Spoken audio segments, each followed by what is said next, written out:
I really hope you enjoyed that time lapse. What you just saw was over 550 hours of survival gameplay condensed into a 2.5 minute video. There's still a lot that wasn't very visible or clear in the time lapse, so let me give you a full tour of the base. This base was originally inspired by Mumbo Jumbo's ocean base in hermitcraft season 5. I think you can definitely see the similarities. Just like Mumbo's base, I have a guardian farm in the very center. And here you see it in action. The drops from the guardians are what provides me with the blocks that I use to build the rest of the base. On Bedrock Edition you don't actually need to drain the ocean monument to make a guardian farm, so I decided to preserve it and instead drain the ocean around it instead. I think if I remember correctly, this circle has a diameter of 156 blocks. Then starting from the center, there are these 4 bridges extending diagonally in all 4 directions to 4 more below sea level areas that are each dedicated to a specific theme. So that one is my storage system, this one is dedicated to farming, that one is my villager trading hall, and the last one over there is for mob farms. We'll go take a better look at all of them in a second. But all of this would have looked a little bit flat, so I decided to add this tower in the middle. This tower is inspired by Doc's Spiral Tower in Hermitcraft Season 9. Now there is actually a bit of a vague lore to this base. The lore is that it's built by an alien civilization that harvests the power from this magical crystal in the middle to power the entire base. The interesting thing though is that the crystals aren't actually affected by gravity. They just float in place, they just float around in the air. They're using these blue crystals down here, they're clamped into the framework for the tower to help keep the tower in the air. And then these chains are here to help keep the central crystal in place. And then the magic leaking out of this crystal causes this huge geometric pattern in the sky. That's about as far as the lore goes though. Now let's take a better look at all of the districts. And this one is my storage system. Everything here is sorted completely automatically. Now this over here, this is my bulk storage. This is for blocks that I might collect a lot of, like dirt or stone. And then there are lamp indicators telling me how full it is. And then over here we have 3 double chests of single item storage. And then below that is storage for items that I might not need a lot of storage for, like variants of items or items that are barely used. Now this gazebo over here, this is where I can dump all of my items and it will sort it automatically.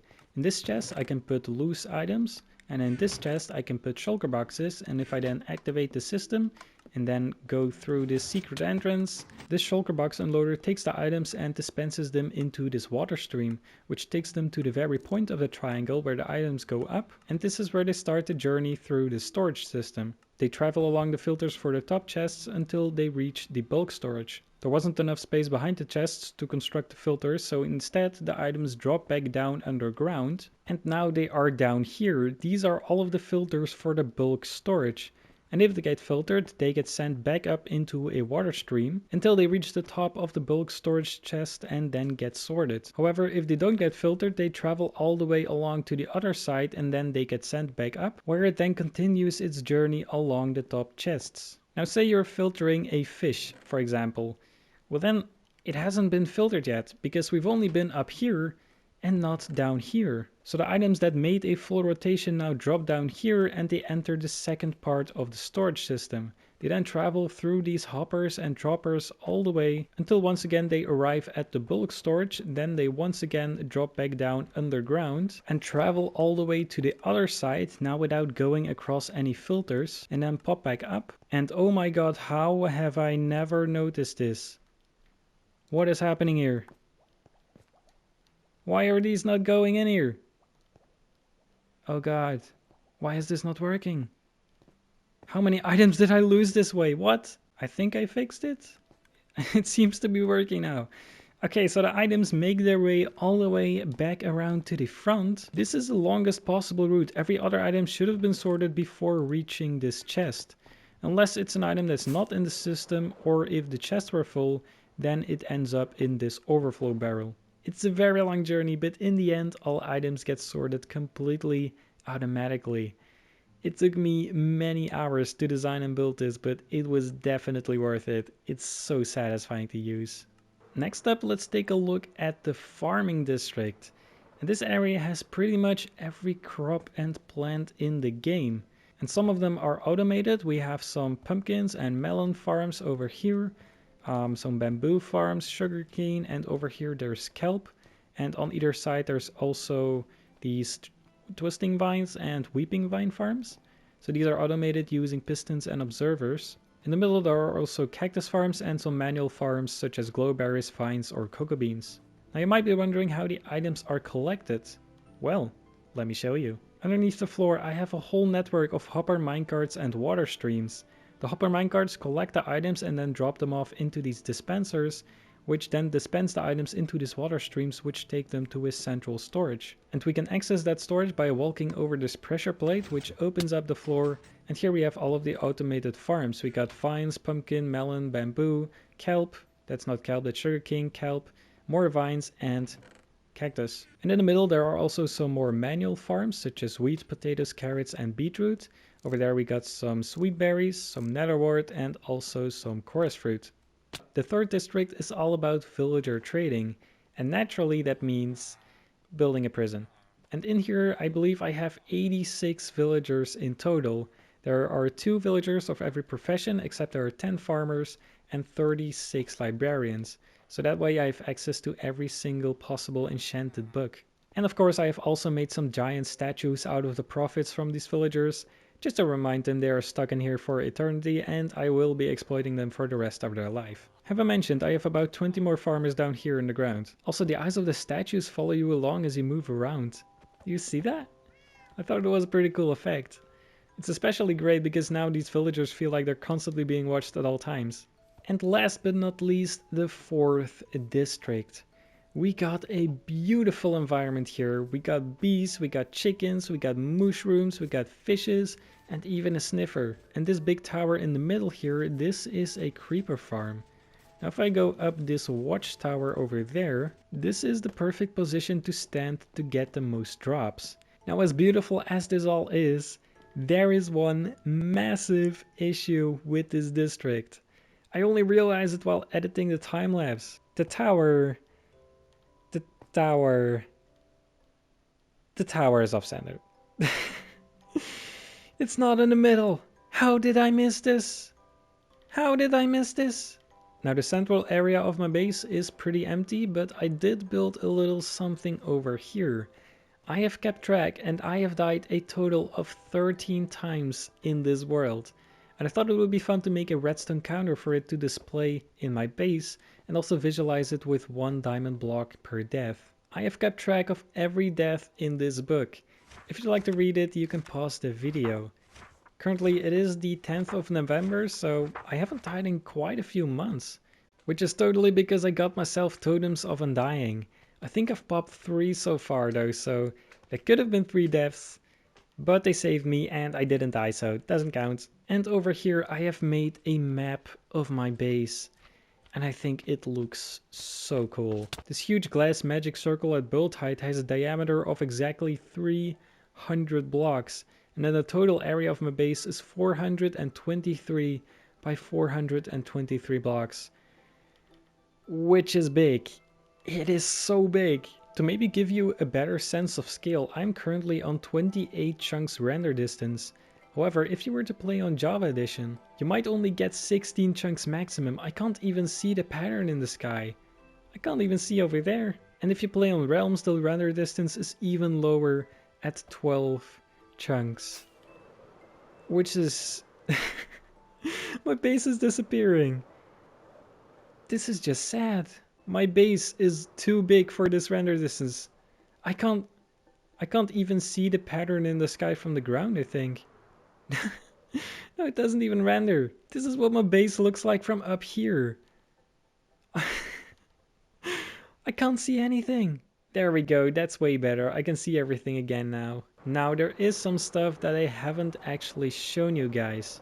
In this video I've completely focused on the progress of the base and no behind the scenes survival stuff that wouldn't be interesting enough for the video. So some of you might have your doubts is this is really survival.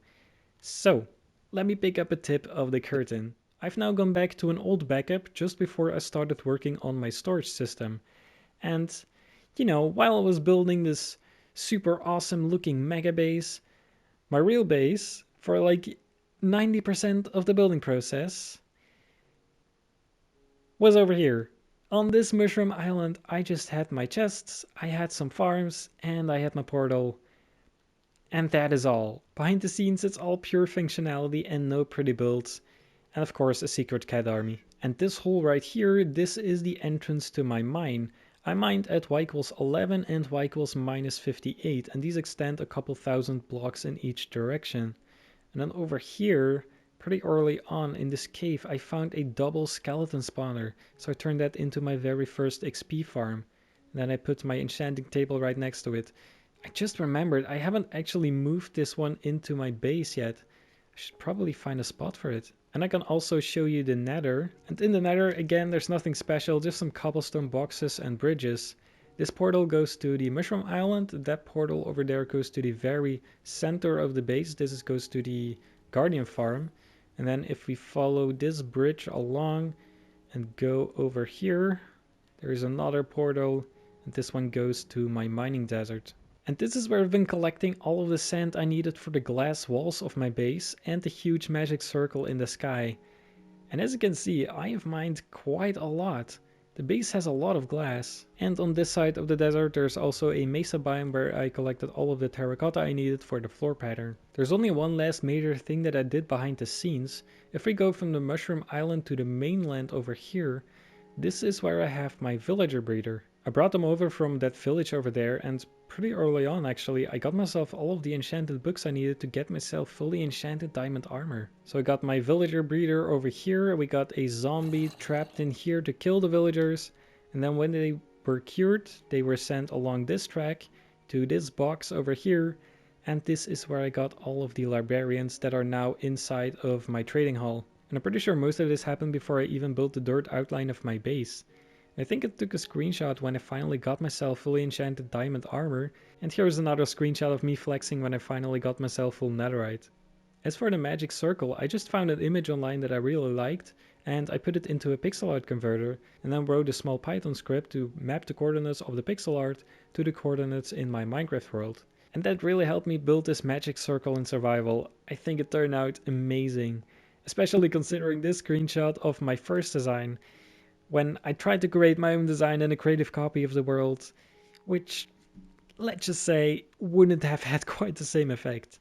And lastly, I will also just show you my world settings. You can see my sheets are turned off, and if I go down here, I can press this. Thank God it gave me that warning, otherwise it would have ruined my world.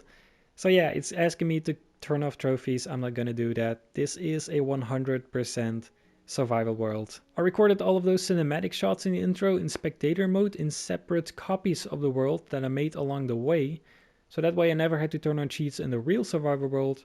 All of those cinematic shots were filmed in old backups of the survival world. And in these copies I could also check the in-game time with the time curry command. This command gives you the amount of game ticks that have passed in a world. Dividing this number by 72,000 gives you the amount of real-time hours that have passed in that world.